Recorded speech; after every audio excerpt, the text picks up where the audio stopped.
Savez-vous que la méditation peut être dangereuse? Oui, vous m'avez bien entendu, méditer n'est pas toujours bénéfique pour votre santé, pour votre bien-être. Alors, dans quel cas la méditation peut-elle dangereuse? Quel effet indésirable le fait de méditer peut-il induire en vous? Et comment savoir si vous êtes dans ce cas et si la méditation est quelque chose adapté ou non pour vous? Je vous explique tout dans cette vidéo.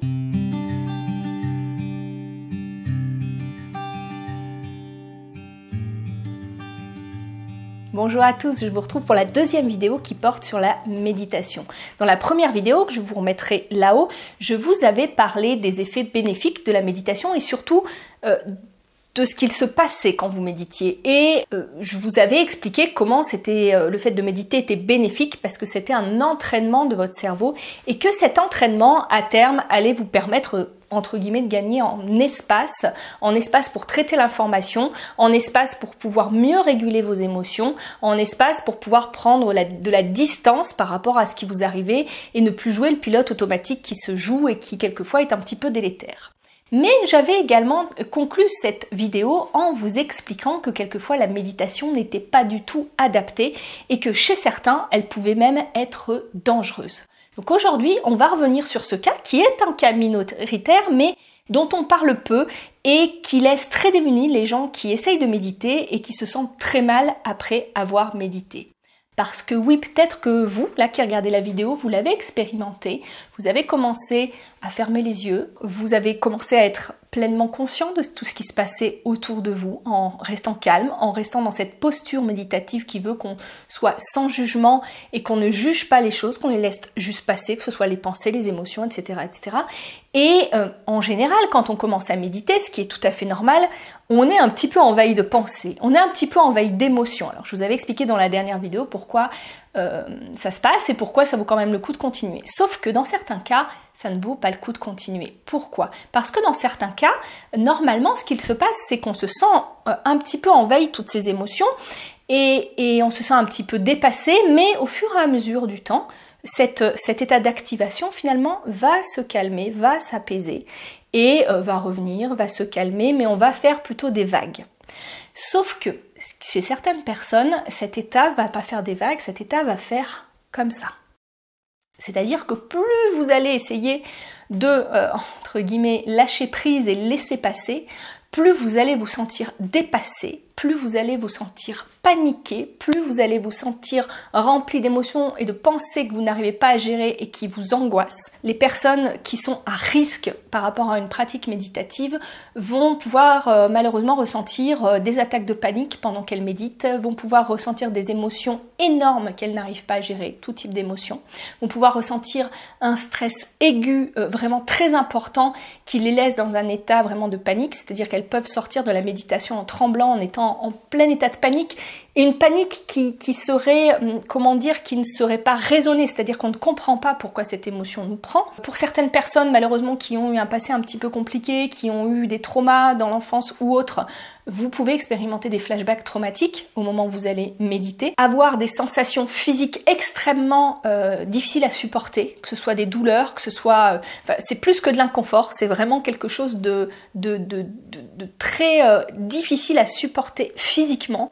Et pour certaines personnes, une pratique méditative, si on continue à essayer de méditer alors qu'on sent déjà qu'il y a tous ces effets qui arrivent, ça peut aller jusqu'au malaise. Alors, pour le malaise, je vous laisserai la vidéo sur le nerf vague où je parle de l'activation du nerf vague dorsal. Alors si vous ne savez pas de quoi je parle, allez voir la vidéo et vous comprendrez pourquoi la méditation peut vous amener à faire des malaises. J'en ai parlé dans cette vidéo, je ne vais pas revenir dans le détail ici, mais voilà un petit peu le panel de ce qu'on peut rencontrer comme effet indésirable. Et par exemple, si vous avez des problèmes de santé mentale, si vous vous sentez anxieux, si vous vivez une dépression, on vous aura conseillé la méditation parce qu'on vous aura dit que c'était bon pour votre santé. Et d'ailleurs, oui, c'est le cas puisqu'il y a des études qui montrent que la méditation améliore certaines personnes qui vivent une dépression, certaines personnes qui ont des troubles anxieux, que ça prévient, les rechutes.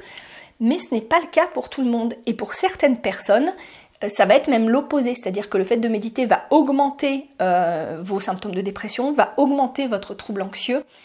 Et j'avais envie dans cette vidéo de rétablir un petit peu la vérité et de vous expliquer ce qu'il se passe et surtout de vous dire de ne pas continuer à essayer de méditer par vous-même, déjà de vous faire accompagner et je vous dirai plus tard quel autre type de pratique il vaut mieux que vous essayiez dans ce cas.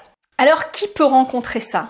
Pour qui la méditation n'est pas adaptée? Première chose, si vous avez un passé, on va dire, traumatique, c'est-à-dire que si vous avez vécu différents événements de vie qui vous amènent soit à avoir développé un syndrome post-traumatique, soit à avoir cumulé différents traumas ou des problématiques d'attachement complexe ou des traumas complexes, dans ce cas-là, j'aurais tendance à vous dire ne méditez pas seul, commencez par vous faire accompagner parce que vous êtes dans le public à risque. Deuxième chose, pour toutes les personnes qui auraient des problématiques de santé mentale, je vous conseillerais également de vous faire accompagner parce que justement une pratique méditative peut dans un premier temps, et je vais vous expliquer pourquoi, augmenter vos sensations inconfortables, peut augmenter les émotions que vous cherchez en général à fuir et qui sont difficiles à gérer pour vous. Quand on vit avec une maladie de ce type, il y a des risques de décompensation si vous avez une autre problématique de santé mentale derrière, donc il faut mieux vous faire accompagner par une personne compétente qui saura vraiment évaluer si la méditation est adaptée pour vous. De la même manière, il faut faire attention si vous avez déjà tendance, si vous êtes une personne à avoir tendance à vous dissocier, à avoir un état dissociatif, la méditation n'est peut-être pas le plus adapté. Et voilà, je vais vous expliquer pourquoi. Dans tous ces cas, la méditation n'est pas forcément adaptée. En fait, comme je vous l'ai expliqué dans la première vidéo, la méditation, c'est retourner son attention en soi. C'est retourner son attention, c'est ne plus être stimulé par l'extérieur, mais avoir une attention focalisée sur ce qui est en train de se passer en soi. Et la méditation va développer ce qu'on appelle l'interoception. L'interoception, c'est quoi? C'est la capacité à sentir ses états physiologiques, c'est la capacité à sentir ses états également émotionnels, en fait tout ce qui est lié à vos sensations. Et chez certaines personnes qui sont très déconnectées justement de leurs sensations, pour des raisons évidentes que je vais vous expliquer tout de suite, cet état de se recentrer sur ses sensations va être un état qui va provoquer ce qu'on appelle une hyperactivation. C'est-à-dire que c'est un état qui va provoquer une augmentation de la charge dans le corps et qui va être hautement stressant, que ce soit au niveau physique et au niveau psychologique. Alors pourquoi? En fait, ce qu'il faut savoir, c'est que on a tous mis en place des mécanismes qu'on appelle des mécanismes de défense, que moi je préfère appeler des mécanismes de protection, pour nous protéger de situations, pour nous protéger de sensations, pour nous protéger d'émotions qui nous dépassent, qui sont soit désagréables, soit qui nous dépassent parce qu'on n'a pas la capacité à les traiter, à les gérer. Et qu'est-ce qu'on a tendance à faire en tant qu'être humain? On va rechercher plus le plaisir et on va fuir la souffrance. Et du coup, on va chercher à réorienter notre attention sans en avoir conscience sur des choses plus agréables et à fuir ces sensations.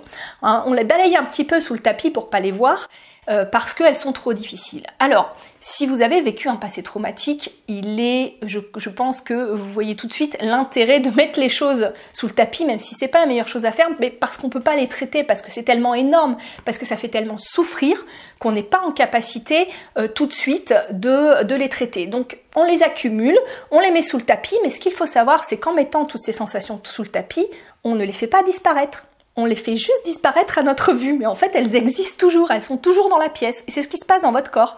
C'est qu'à un moment donné, toutes ces sensations que vous n'avez pas voulu ressentir, toutes ces difficultés se sont encodées dans votre corps et à un moment donné n'attendent qu'une situation spécifique pour se réactiver. Et c'est ce que va provoquer la méditation. Il en va de même pour les personnes qui suivent ma chaîne, qui vivent avec une maladie chronique. Souvent, la relation au corps peut devenir également traumatique. C'est-à-dire que les sensations sont tellement désagréables qu'on va mettre en place des stratégies de protection, alors totalement inconsciemment, pour se couper un petit peu de nos sensations corporelles. Vous savez, je vous dis souvent, on vit dans la tête et on ne vit plus dans le corps. C'est franchement pas la meilleure chose à faire, mais c'est un mécanisme inconscient, c'est un mécanisme qu'on a mis en place pour pouvoir continuer à avancer malgré les difficultés, malgré les douleurs. Et des mécanismes de protection, on en a tous. Ça peut être de l'évitement, ça peut être le fait d'aller se jeter dans le placard et manger quand on se sent pas bien, ça peut être le fait de se distraire, de regarder la télé, de regarder des films pour pas ressentir ce qu'on est en train de ressentir, ou d'appeler un ami ou de demander à quelqu'un de prendre en charge notre souffrance et de parler de notre souffrance parce qu'on peut pas la gérer tout seul et qu'on a besoin que quelqu'un d'autre la prenne en charge. Enfin, voilà, il y a énormément de mécanismes de protection, enfin la liste serait énorme, mais ce que je veux vous dire, c'est que ces mécanismes-là, on les a mis en place parce qu'à un moment donné, on n'était pas capable de gérer certaines choses. Et c'est notre inconscient qui a fait ce choix-là. C'est-à-dire que c'est pas consciemment, avec notre conscience, on s'est dit, oh bah je vais faire ça, ça sera plus simple. Non, inconsciemment, on a mis ça en place, ça nous a protégés à un moment donné, et même si cette stratégie, elle n'est pas la plus adaptée, et ben, au fur et à mesure, à force de la répéter, on ne sait plus comment faire autrement.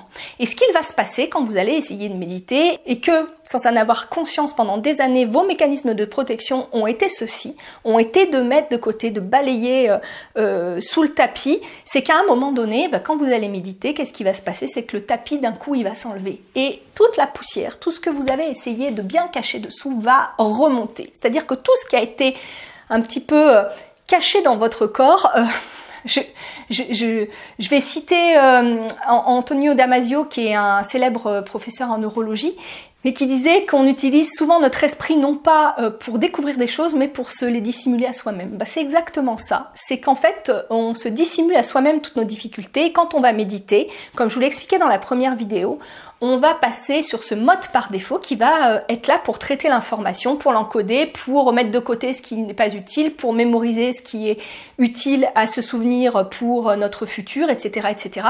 Et en fait, ce mode par défaut, quand vous lâchez ainsi votre stratégie de protection, en vous concentrant sur ce que vous ressentez, et ben finalement, toute cette poussière là qui était sous le tapis, elle va remonter. En fait, c'est pas en soi, c'est pas mauvais. Votre corps fait ça parce qu'à un moment donné, il faut que ces choses-là soient traitées.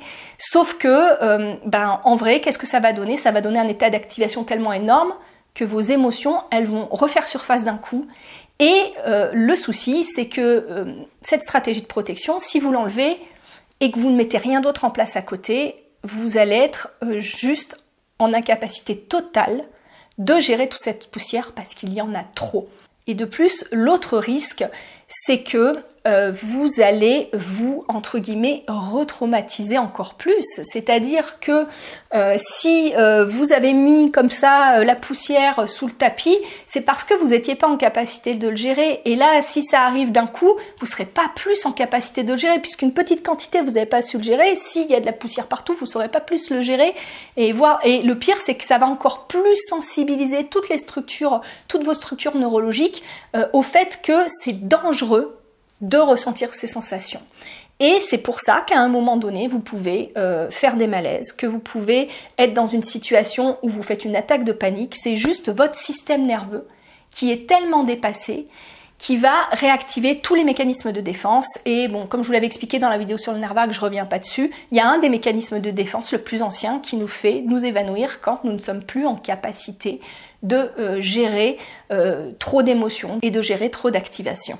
Donc, en conclusion, méditer, ce n'est pas toujours l'idéal, et surtout, si tout ce que je vous ai dit commence à vous parler un petit peu, dire ah oui, les stratégies de protection, je me retrouve bien là-dessus, le fait de ne pas supporter de sentir mes sensations, le fait de fuir mes émotions, le fait d'être dans l'évitement. Dans ce cas-là, si vous vous retrouvez bien dans ces situations-là, je ne vous dis pas qu'il ne faut pas méditer, que ça ne peut pas vous faire du bien, mais je vous dis déjà, essayez de méditer, mais essayez en étant accompagné par un professionnel. Ne le faites pas tout seul chez vous. Parce que voilà, vous pourriez rencontrer ce type de situation. Si jamais, même accompagné, vous vous êtes rendu compte que la méditation c'était pas du tout fait pour vous, dans ce cas-là, que faire? Parce que ce n'est pas parce que la méditation ne vous convient pas qu'une pratique de pleine conscience ne peut pas vous aider. Parce qu'à un moment donné, toute cette charge d'activation, toute cette poussière qui est sous le tapis, il va bien falloir la gérer si vous voulez aller mieux. Et dans ce cas-là, que faire? Alors, la première chose, je vous l'ai dit, c'est de vous faire accompagner par un professionnel et par quelqu'un qui connaît ces problématiques-là, qui est au fait de ces problématiques-là, parce que maintenant, beaucoup de gens se mettent à accompagner pour de la méditation, mais voilà, renseignez-vous bien avant pour savoir poser des questions, n'hésitez pas pour savoir si la personne, expliquez bien votre passé, puis expliquez bien ce que vous ressentez, expliquez bien comment le rapport que vous avez avec votre corps, avec vos émotions, pour voir si cette personne est apte ou non à vous accompagner. C'est la première chose, si elle comprend exactement ce qu'il se passe. Deuxième chose, j'aurais tendance à vous dire, si vous sentez vraiment que la méditation n'est pas adaptée, et c'est tout à fait probable pour les gens qui vivent avec certains types de traumatismes, le fait de méditer et d'être justement, en fait, la plus grosse problématique va être d'être immobile. Parce que le fait d'être immobile va activer et peut activer également les systèmes de défense de l'organisme. Et dans ce cas-là, j'aurais tendance à vous conseiller plus d'aller vers une pratique de pleine conscience qui soit une pratique corporelle. C'est-à-dire, pourquoi pas essayer le yoga, le tai chi, enfin, des pratiques où vous allez mettre votre corps en mouvement, où vous allez dans la pleine conscience, mais où vous allez focaliser plus dans une attention focalisée plus que dans une méditation de pleine conscience où vous êtes finalement en attente de tout ce qui se présente. En fait, en focalisant votre attention sur le corps, ça va vous permettre, sur une partie du corps, et en étant accompagné, ça va vous permettre également de pouvoir reconstruire un sentiment de sécurité avec votre corps, de voir que vous pouvez réhabiter votre corps de manière sûre et sécure, et que et d'apprendre finalement à votre cerveau que les sensations sont sûres et sécures, et de ne plus se concentrer, de ne plus se focaliser que sur les sensations qui sont des sensations difficiles. Parce que la plus grosse problématique, en fait, ce n'est pas tant de méditer, ce n'est pas tant quel type de pratique. En fait, la plus grosse problématique qui fait que vous rencontrez ça, c'est que vous n'avez pas assez de sécurité intérieure, c'est que votre sentiment de sécurité intérieure n'est plus assez présent et que du coup, le fait justement d'être dans cette interoception va créer une activation trop importante que vous ne pourrez pas gérer.